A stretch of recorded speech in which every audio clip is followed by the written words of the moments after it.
আসসালামু আলাইকুম সুপ্রিয় শিক্ষার্থীরা, আজকে তোমাদের সামনে খুবই গুরুত্বপূর্ণ কিছু বিষয় নিয়ে আলোচনা করব, যে বিষয়গুলো তোমাদের পরীক্ষার সামনের কয়েকদিনে খুবই ইম্পর্টেন্ট এবং খুবই কাজে দিবে। যারা বারবার কমেন্টে বলছিল যে প্রোডাক্টিভ ওয়েতে সামনের কয়েকদিন আমরা কিভাবে কাজে লাগাবো, আজকে আমি সেই পার্সপেক্টিভ থেকে 6টি বিষয় আলোচনা করব।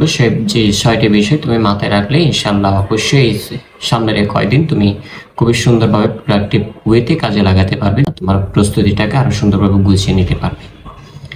পরীক্ষা নিয়েও কোনো ভয় থাকবে না, তুমি কনফিডেন্টলি পরীক্ষার হলে বসতে পারবে ইনশাআল্লাহ। তাহলে সেই 6টি বিষয় আমি তোমাদেরকে একটা একটা করে বলতেছি। প্রথমে 1 নাম্বারটি হচ্ছে রুটিন।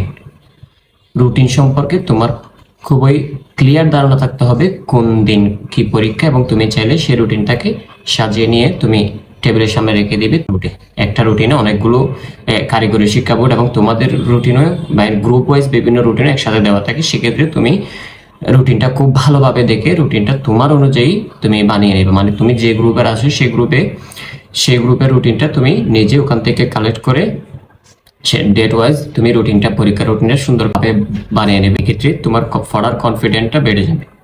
এবং দ্বিতীয় যেটা সেটি হচ্ছে সিলেবাস।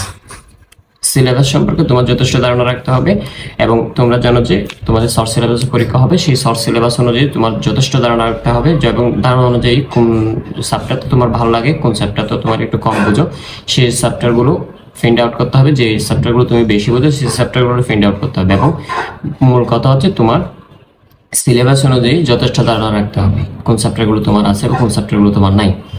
সেই চ্যাপ্টারগুলো বাদ দিয়ে এবং তোমার সিলেবাস অনুযায়ী তুমি পড়ার রুটিনটা সাজিয়ে নেবে। আর যেটি হচ্ছে মোস্ট ইম্পর্টেন্ট, টাইম ম্যানেজমেন্ট। তুমি একটা প্রশ্নের জন্য তোমরা জানো যে 11টি বড় কোয়েশ্চন থাকবে, মানে সিকিউ থাকবে।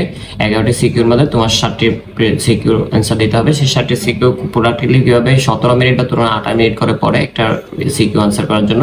সেক্ষেত্রে 18 মিনিটে কীভাবে একটা সিকিউ অ্যান্সার করা যায় খুব সুন্দরভাবে গুছিয়ে বা উদ্দীপক অনুসারে তোমার বয়ের সাথে সামঞ্জস্য রেখে যেভাবে অ্যান্সার করা যায় সেই অনুযায়ী প্র্যাকটিস করা। এবং এমসিকিউর জন্য 30 মিনিট দেওয়া হবে। 30 মিনিটে কীভাবে 30টি এমসিকিউ খুব সুন্দরভাবে অ্যান্সার করা যায় সেই অনুযায়ী টাইম ম্যানেজমেন্টটা দেখতে হবে।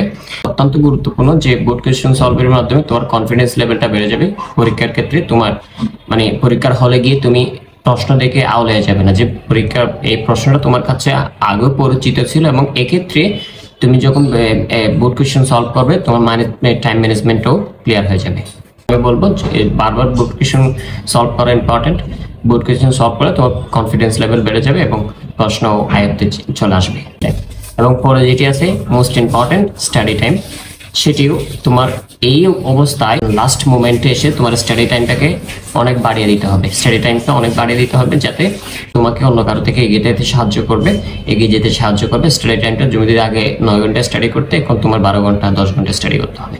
সেক্ষেত্রে তুমি টেবিলের সময় দাও এবং মডেল টেস্ট দিতে থাকো, সেক্ষেত্রে তুমি এগিয়ে থাকবে ইনশাল্লাহ। লাস্টে একদম ফিনিশে যেটি ছিল সেটি হচ্ছে বেশি বেশি দোয়া করা, এবং তুমি বারবার তোমার স্বপ্নের বেশি আল্লাহর কাছে চাইবে যে তোমার যতটুকু পরিশ্রম করা উচিত ছিল বা তোমার যতটুকু ক্যাপাবিলিটি ছিল তুমি ততটুকু করছো, এবং তার কাছ থেকে এটাই চাইবে যতটুকু তোমার প্রাপ্য ছিল। অবশ্যই আল্লাহ উত্তম প্রতিদানকারী, তিনি দা দিবেন তাই প্রাপ্য।